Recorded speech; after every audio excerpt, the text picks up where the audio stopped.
so many complex characters, such great storytelling that goes back and forth, and it's got a thriller vibe to it. I mean, the film won't be more than 2 or 5 minutes long, and to pack everything into that, and at the same time make it extremely accessible to everybody was, I think, the biggest challenge. And I think we kind of have achieved that. That we'll only know once the film releases. But the process and to get this, like you just see these images, you don't see these kind of images. Every image, and this is just normal stills being shot on while the filming's happening, and while me myself watching it, I get surprised. So I'm sure it would be something unique for people to see. Ashim, I'm not surprised at the authenticity. I mean, even in Miss Lovely, it's just something that, sorry, but we expected and we're thrilled to see it. But in terms of treatment, Miss Lovely was still an independent film, and it was made for, it premiered at Cannes and went on to win however many festivals, awards, national awards. This is a big film. So how do you keep the authenticity of your writing and your characters and yet tell a film that is not just talking to the Dagdi Chol or the people who know of Arun Gowli, but internationally can actually understand where you're coming from? I think that's, to me, like what's really an exciting thing about this film. It's really exciting for me. I've always been kind of, in a way, cushioned by that international thing. I can always make films for a certain kind of international audience because I come from that space. For me, what was exciting here is, can I make a movie about a folk hero that, people that live in Dagdi Chol or just the working class that think of Gowli as a folk hero, can they watch that? Can somebody at Cannes watch it? Can somebody, that would be truly amazing. That would be truly exciting.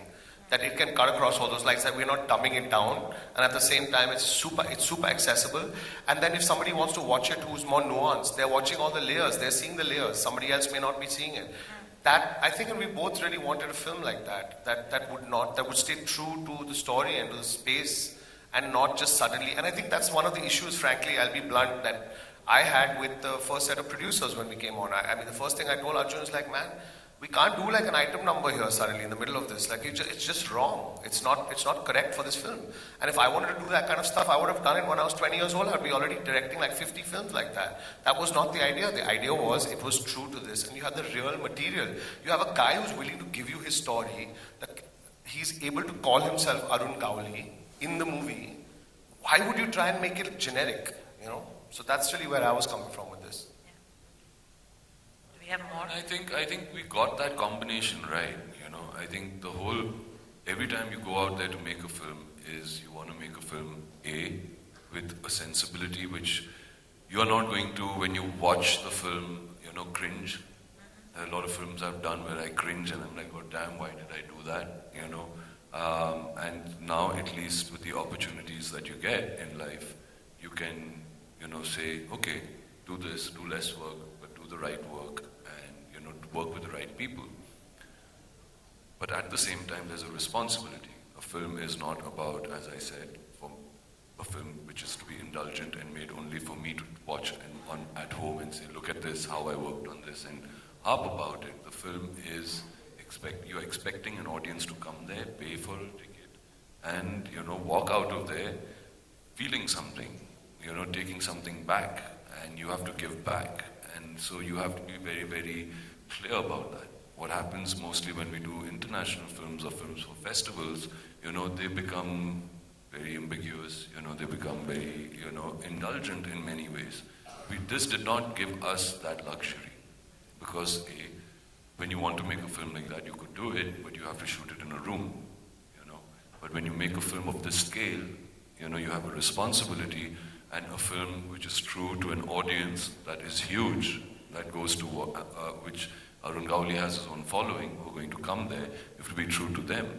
You have to be true to yourself. You have to be true to the budget, And you got to kind of think about all those things, put them into perspective, and say, are we being indulgent at this point in time? Then we should pull the reins, and when we need to really go for it, do it. What's important in this whole combination was, the vibe, the world, and I think that Osham is created beautifully with the kind of people, the team, everybody who came onto the film. He was so responsible in bringing so many of those people onto the film who we worked with, you know. And my job was always to make sure that we are not disconnecting from the audience, you know, that if I can't understand it, or I don't know why you're taking this shot, or don't do it, you know, because I don't know what's going to happen. And Osham is very, very different in the way he takes his shots. This film doesn't have one OS. I've never, like, an over-shoulder shot of a close-up of another guy while talking. You know, I could be sitting here, talking here, and then the next shot's going out there. But then the way it's cut and it comes together, in fact, Deepa, who's our editor, first when she saw the footage, she's like, God, how am I going to cut this? And now it took her 2 months to just figure out what he was planning and how he was trying to tell the story. I could see it, but, you know, for her to also get into the groove of it and for it to be seamless, okay, it takes time. So when you're trying to do something new and different, but at the same time, making sure you're not alienating anybody was actually the combination that we wanted to get. And hopefully we've achieved that. That's what was the key. I think achieving that combination as a director and with that vision, with this subject, was, like you said, a daunting task, but also a beautiful challenge that you've adapted to. But I want to know, as a producer of something like this, I mean, we hear day in and out that independent films are not, this is not independent, but it's not something with a big banner backing you and, you know, you have the whole plan. Did you have a plan on day one? Did you... It's my banner, it will be a big banner soon. It is Kundalini Pictures, it's a big banner, it's beautiful. But did you have a plan on day one of the life or the journey of this film? You know, I said, I want to make this movie. I want to make it with Osham. There's nobody else I'm going to make this film with. If he had said no, I wouldn't have made the film. And all the people, as I said earlier, in the beginning of our journey, had left us. There were a lot of people who had worked a lot, you know, a long time, and had stuck with us, and had not got paid.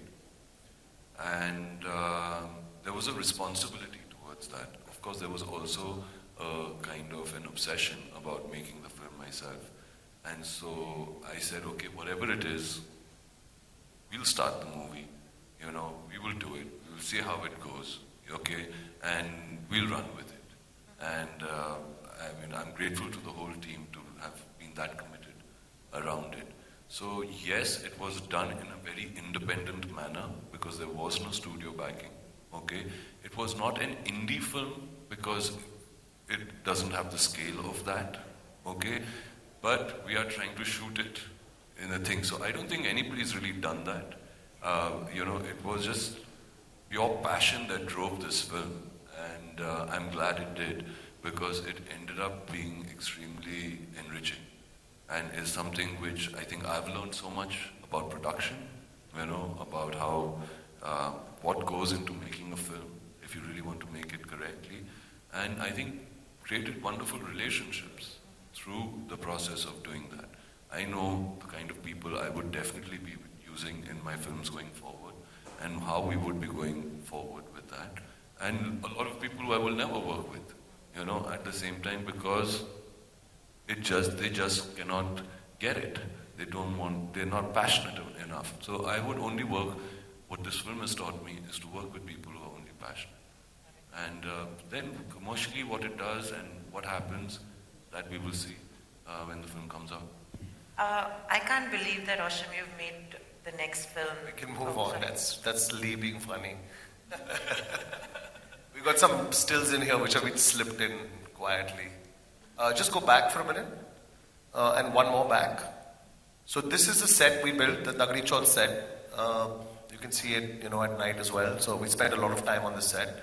Also, I was very particular about the kinds of light. You know, there was a certain type of sodium light at a certain point in Bombay growing up, and then it changed to tubes at a certain point. So a lot of the films also color coded like that, so you know the eras without having to resort to cheap like sepia toning and all that kind of stuff. It actually is the way the light works in the film. So just go forward. Keep going. Yeah, it's just at night. Go forward. Okay. Talk a little bit about Arjun. No, we shouldn't talk about this one. Yeah, some of this is actually from the film itself. Maybe we shouldn't talk about it yet. Yeah, this too. Yeah, so This image, Go like, back, I mean, go this back. is a crazy image. And Osham, I remember, told me, while we were sitting one day and we was working on the script together, and I have this image in my head about, him having his child and a gun in the hand at the same time. And I said, Osham, that's really filmy, yaar. You know what I mean? And it can be like, a gun and a gangster with a baby and all of that. But he said, no, you don't understand it. I have a different way of seeing it.